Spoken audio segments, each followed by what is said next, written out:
बार फिर स्वागत है आपका अजरा खान हिंदी एकेडमी में।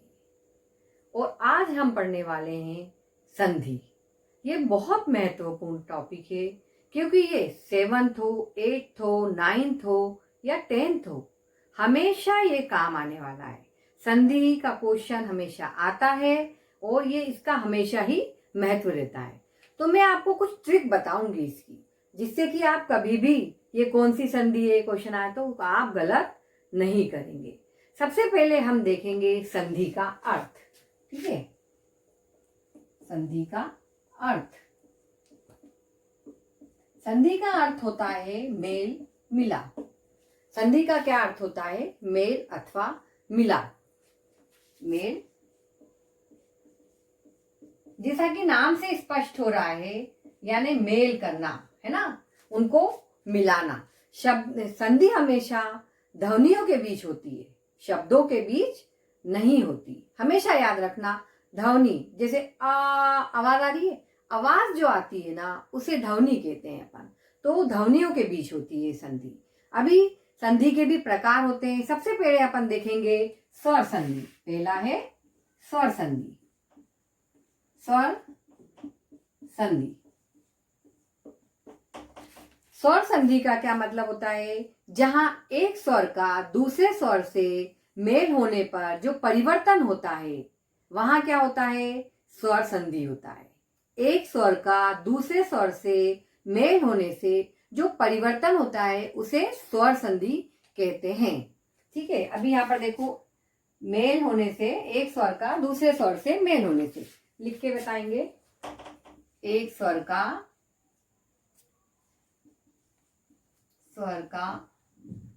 दूसरे स्वर से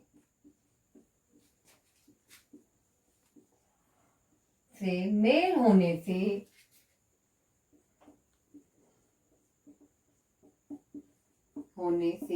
जो परिवर्तन होता है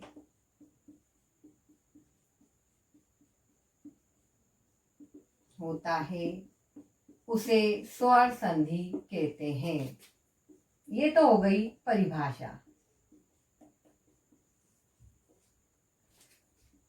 अब स्वर संधि के भी उपभेद होते हैं।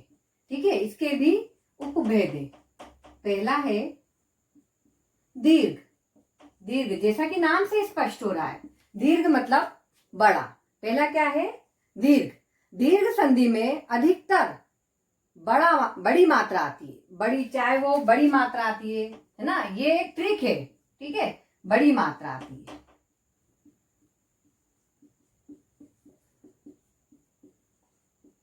चाहे वो बड़ी ई की मात्रा हो, ठीक है, बड़े ऊ की मात्रा हो या बड़ा आ की मात्रा हो, अधिकतर बड़ी मात्रा आएगी, वहां पर क्या होगी? दीर्घ संधि होगी। कुछ उदाहरण देखेंगे, उससे आपको बहुत अच्छी तरह आ जाएगा।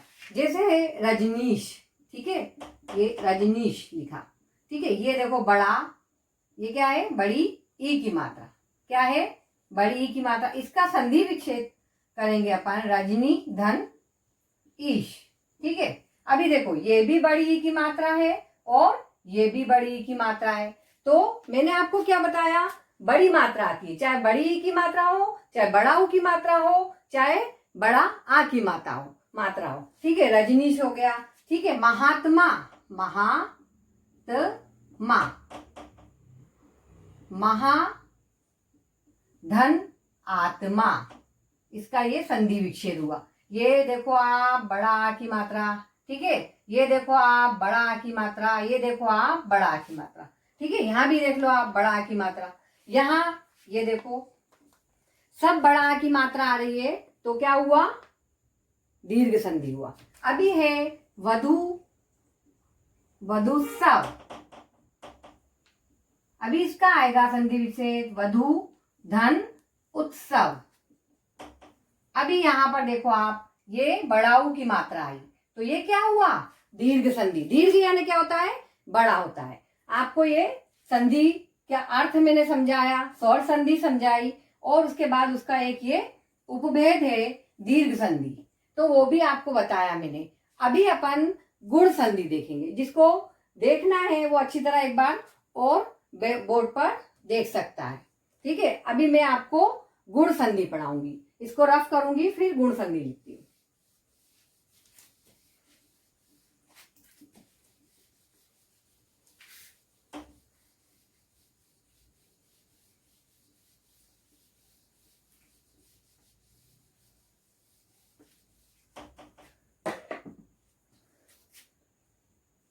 गुण संधि, ये स्वर संधि के ही उपभेद है। गुण संधि, इसमें अधिकतर एक मात्रा होती है। कितनी मात्रा होती है? एक मात्रा। गुण संधि इसमें एक मात्रा होती है। कभी भी शब्दों में अगर एक मात्रा दिखती है तो वहां पर गुण संधि होती है। कुछ उदाहरण देखेंगे अपन तो उससे स्पष्ट हो जाएगा, आपको समझ में आ जाएगा कि ये गुण संधि है। जैसे देवेंद्र, देवेंद्र, ठीक है, नरेश, ये सब क्या है? गुण संधि है। क्यों है? क्यों है भाई? ये एक मात्रा, ये देखो एक मात्रा लगी है, इनमें सब में क्या लगी है? एक मात्रा। इसका संधि विच्छेद करते हैं अपन। देव, धन, इंद्र, ये संधि विच्छेद हुआ इसका। अब नर, धन, ईश, ठीक है, तो ये संधि विच्छेद हुआ इसका। तो एक मात्रा जहां लगी होगी, एक मात्रा लगी होगी, वहां पर गुण संधि होगी, गुण संधि होगी। ये एक ट्रिक है, गवर्नमेंट एग्जाम हो या फिर 9th का एग्जाम हो, 10th का हो, 7th का, कोई भी एग्जाम हो, अगर आपको ऐसा आता है कि ये कौन सी संधि है तो आपको ये बस थोड़े से ट्रिक याद रखना पड़ेगा, उसके हिसाब से आप कर पाएंगे। अभी अपन, ये दूसरा हो गया गुण। अभी अपन तीसरा देखेंगे, वृद्धि संधि। वृद्धि, जैसे कि नाम से स्पष्ट हो रहा है, वृद्धि यानी, वृद्धि यानी बढ़ाना। ठीक है, देखो वृद्धि, अब यहाँ पर दो मात्राएं, कितनी मात्राएं लगती हैं? दो मात्राएं, चाहे वो ये आई की हो चाहे ये औ की मात्रा हो। ठीक है, दो मात्रा लगती। कितनी मात्रा लगती है? दो मात्रा लगी होती है शब्दों में।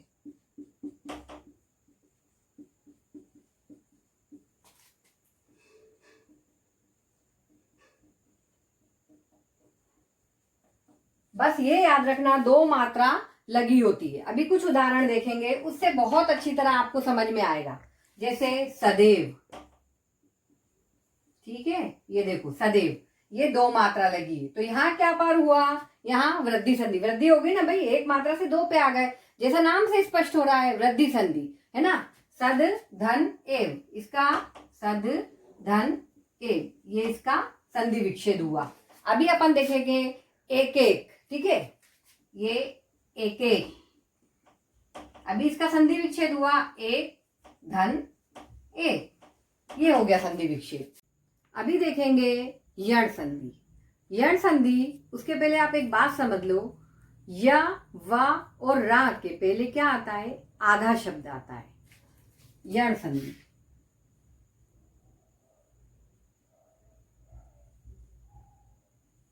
या, व और रा के पहले आधा शब्द आता है।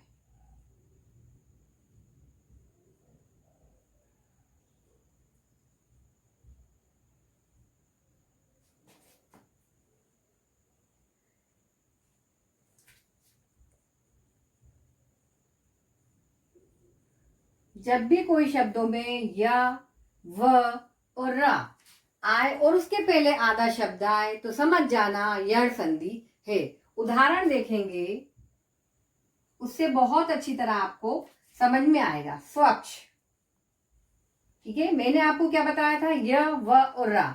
यहाँ पर क्या है? ये देखो व है, इसके पहले आधा शब्द क्या आया? आधा सा आया, ठीक है, ये आया ना, तो यहाँ पर क्या हुआ? ये यण संधि हुई। पहला उदाहरण हो गया ये। दूसरा अपन देखेंगे प्रत्येक, ठीक है, प्रत्येक, प्रति, धन, एक, इसका अपन संधि विच्छेद करके प्रति, धन, एक।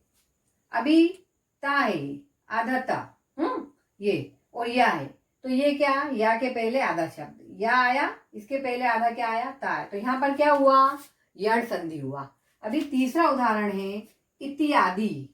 इत्यादि, इति, धन, इसका संधि विच्छेद करेंगे अपन, इति धन आदि, इति धन आदि। अभी आपने देखा ये यह है और इसके पहले एक ता आया, मैंने बताया था आपको आधा शब्द आता है, तो ये देखो आधा आया, तो यहाँ पर भी यण संधि हुआ। अभी मैंने इसका नहीं किया, तो ये सुधन अक्ष, सुअक्ष, ठीक है। ये इसका भी मैंने बताया था आपको, वा के पहले आधा सा आया, तो ये क्या हुआ, यण संधि हुई। अभी आपको ये यण संधि समझ में आई होगी कि य व और र के पहले आधा शब्द, बस इतना ही याद रखना है, ज्यादा अपने दिमाग में अपने को याद नहीं रखना है, बस इतना ही याद रखना है, जोर नहीं देना है दिमाग को। य और वा र के पहले आधा शब्द, ये बहुत अच्छी ट्रिक है संधि पहचानने की। अगर आप लोग इसको अपने दिमाग में रख लेंगे तो आप, मेरा मानना है कि आप लोग कभी भी संधि को गलत नहीं करेंगे। बस ये चीजें आप याद रखिए। आप एक बार ब्लैक बोर्ड पे बहुत अच्छी तरह देख लें जो मैंने लिखा है, क्योंकि मैं इसको अब रफ करके आपको अयादी संधि पढ़ाने वाली हूं। अभी अपन देखेंगे अयादी संधि।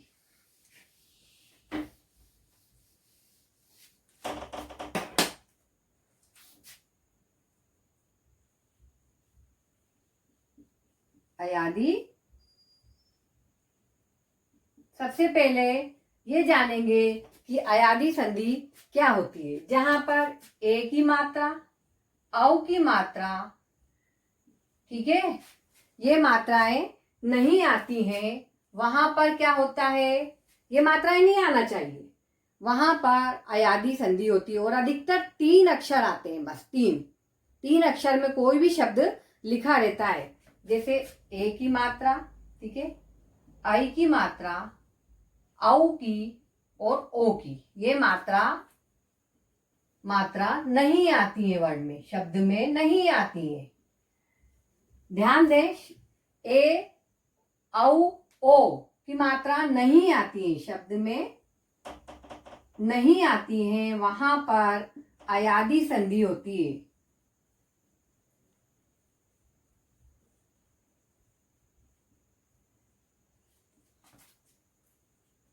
ये ट्रिक बहुत अच्छी है संधियों को पहचानने की। आप ये अपने दिमाग में रखेंगे तो आप कभी गलती नहीं करेंगे। अयादी संधि होती है।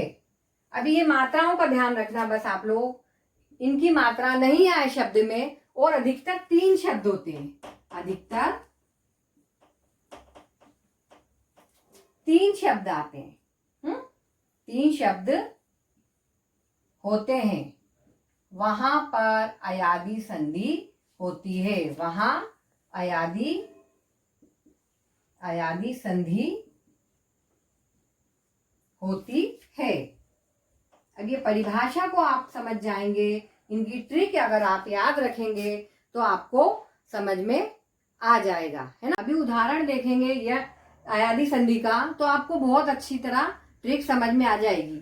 3 अक्षर है ना, जैसे पहला उदाहरण है नयन, दूसरा है पवन और तीसरा है धावक, ठीक है। अभी ये 3 उदाहरण है। मैंने क्या बताया आपको, 3 अक्षर आते हैं, सबसे पहले ये ध्यान में रखना, है ना। और ये मात्राएं ए, आई, ओ, औ, इनकी मात्रा नहीं होती वर्ड में, शब्द में इनकी मात्रा नहीं होती। यहाँ कहीं भी आपको कोई ऐसी मात्रा दिख रही है? नहीं दिख रही है। तो यहाँ पर क्या हुआ, ये अयादी संधि हुई। मैंने आपको ये तीनों सभी संधियां और उसके उपभेद पढ़ाए, यानी स्वर संधि और उसके उपभेद पढ़ाए, और आपको इतनी अच्छी ट्रिक भी बताइए, तो कोई कंफ्यूजन का सवाल ही नहीं उठता। आपको ये सब बहुत अच्छी तरह समझ में आ गया होगा। अभी आपको क्या करना है, मेरे चैनल को सब्सक्राइब करना है और वीडियो को शेयर करना है और लाइक करना है, क्योंकि यार मैं इतनी मेहनत करती हूँ तुम लोगों के लिए, इतना तो बनता ही है ना। ठीक है, बाय, टेक केयर।